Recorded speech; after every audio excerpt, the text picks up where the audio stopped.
ओम नमः शिवाय। श्रावण माह महात्म्य का 17वां अध्याय।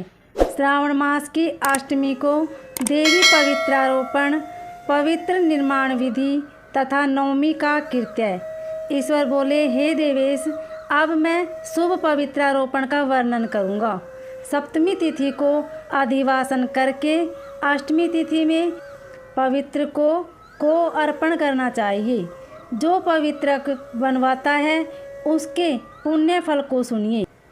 सभी प्रकार के यज्ञ, व्रत तथा दान करने और सभी तीर्थों में स्नान करने का फल मनुष्य को केवल पवित्र धारण करने से प्राप्त हो जाता है, क्योंकि भगवती शिवा सर्वव्यापिनी है। इस व्रत से मनुष्य धन ही नहीं होता, उसे दुख, पीड़ा तथा व्याधियाँ नहीं होती, उसे शत्रुओं से होने वाला भय नहीं होता और वह कभी भी गिरहों से पीड़ित नहीं रहता।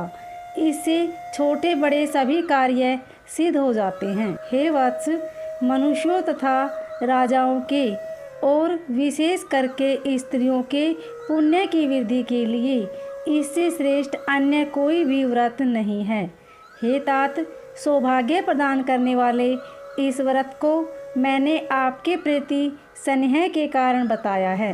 हे ब्रह्मपुत्र, श्रावण मास के शुक्ल पक्ष की सप्तमी तिथि को अधिवासन करके देवी के प्रति उत्तम भक्ति से संपन्न वह मनुष्य सभी सामग्रियों से युक्त होकर सभी पूजा द्रव्यों, गंध, पुष्प, फल, अनेक प्रकार के नैवेद्य तथा वस्त्राभरण आदि संपादित करके इनकी शुद्धि करें।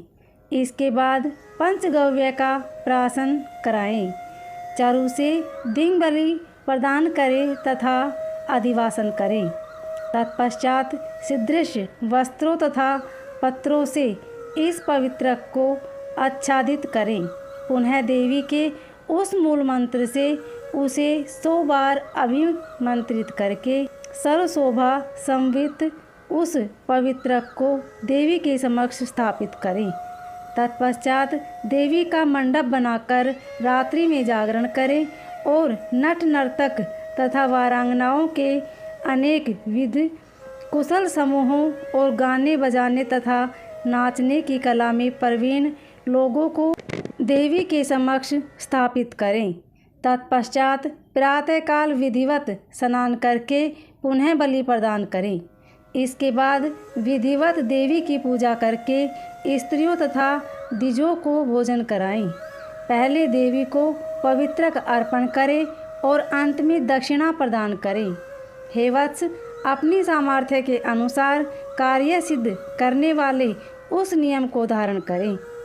राजा को प्रयत्न पूर्वक स्त्री के प्रति आसक्त जुआ, आखेट तथा मांस आदि का परित्याग कर देना चाहिए।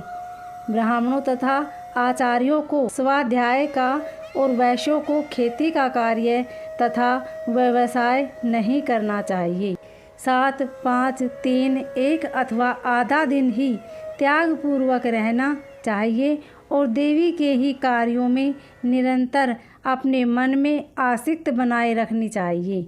हे मुनिसतम, जो बुद्धिमान व्यक्ति विधान पूर्वक पवित्रारोपण नहीं करता है उसकी वर्ष भर की पूजा व्यर्थ हो जाती है।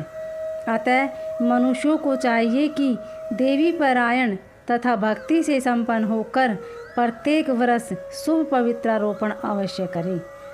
कर्क अथवा सिंह राशि में सूर्य के प्रवेश करने पर शुक्ल पक्ष की अष्टमी तिथि को देवी को पवित्र अर्पित करना चाहिए। हे सनत कुमार, इसके न करने से दोष होता है, इसे नित्य करना बताया गया है। संत कुमार बोले, हे देवदेव, हे महादेव, हे स्वामिन, आपने जिस पवित्र का कथन किया वह कैसे बनाया जाता है, उसकी संपूर्ण विधि बताएं।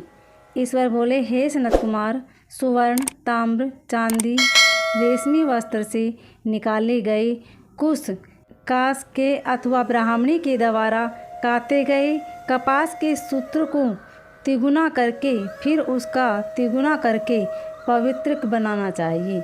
इसमें 360 तारों का पवित्रक उत्तम और 270 तारों का पवित्रक मध्यम कहा गया है।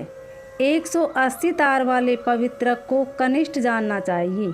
इसी प्रकार 100 ग्रंथि का पवित्रक उत्तम, 50 ग्रंथि का पवित्रक मध्यम और 36 ग्रंथि का सुंदर पवित्रक कनिष्ठ होता है।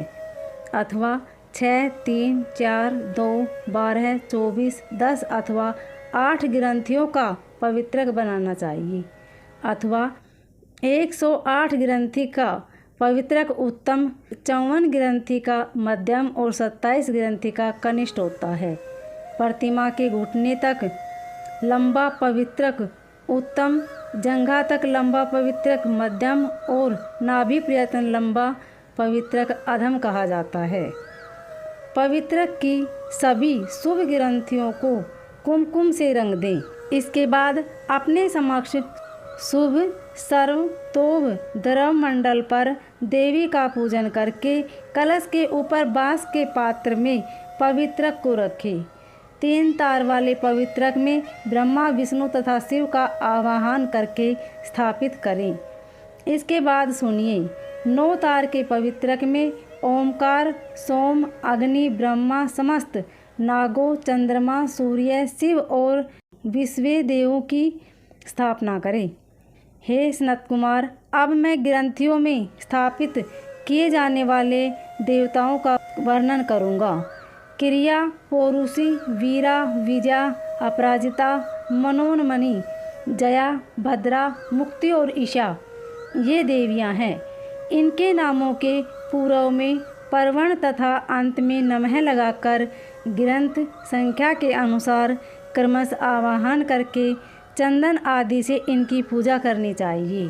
इसके बाद परवण से अभिमंत्रित करके देवी को धूप अर्पण करना चाहिए। हे सनत कुमार, मैंने आपसे देवी के इस शुभ पवित्रारोपण का वर्णन कर दिया है। इसी प्रकार अन्य देवताओं का भी पवित्रारोपण प्रतिपदा आदि तिथियों में करना चाहिए। मैं उन देवताओं को आपको बताता हूँ। कुबेर, लक्ष्मी, गौरी, गणेश, चंद्रमा, बृहस्पति, सूर्य, चंडिका, अम्बा, वासुकी, ऋषिगण, चक्रपाणि, अनंत, शिवजी, ब्रह्मा और पितृ। इन देवताओं की पूजा प्रतिपदा आदि तिथियों में करनी चाहिए। यह मुख्य देवता का पवित्रारोपण है। उनके अंग देवता का पवित्रक 3 सूत्रों का होना चाहिए। ईश्वर बोले, हे विपेंद्र, अब मैं श्रावण मास के दोनों पक्षों की नवमी तिथियों के करणीय कृत्य को बताऊंगा। इस दिन कुमारी नामक दुर्गा की यथाविधि पूजा करनी चाहिए। दोनों पक्षों की नवमी के दिन नक्त व्रत करें और उसमें दुग्ध तथा मधु का आहार ग्रहण करें अथवा उपवास करें। उस दिन कुमारी नामक उन पापनाशिनी दुर्गा चंडिका की चांदी की मूर्ति बनाकर भक्तिपूर्वक सदा उनका अर्चन करें। गंध, चंदन, कनेर के पुष्पों, दशांग, धूप और मोदकों से उनका पूजन करें। तत्पश्चात कुंवारी कन्या स्त्रियों तथा विप्रों को श्रद्धापूर्वक भोजन कराएं और उसके बाद मौन धारण करके स्वयं बेलपत्र का आहार अर्पण करें। इस प्रकार जो मनुष्य अत्यंत श्रद्धा के साथ दुर्गा की पूजा करता है वह उस परम स्थान को जाता है जहाँ देव बृहस्पति विद्यमान है। हे विधिनंदन, यह मैंने आपसे नवमी तिथि का कृत्य कह दिया। यह मनुष्यों के सभी पापों का नाश करने वाला है, सभी संपदाएं प्रदान करने वाला है, पुत्र पौत्र आदि उत्पन्न करने वाला है और अंत में उन्हें उत्तम गति प्रदान करने वाला है। इस प्रकार श्री स्कंद पुराण के अंतर्गत ईश्वर सनत कुमार संवाद में श्रावण मास महात्म्य में अष्टमी तिथियों को देवी पवित्रारोपण नामक 17वां अध्याय पूर्ण हुआ। ओम नमः शिवाय। उम्मीद है आपको यह कथा अच्छी लगी होगी। अगर अच्छी लगे तो वीडियो को लाइक, शेयर, सब्सक्राइब जरूर करें। धन्यवाद।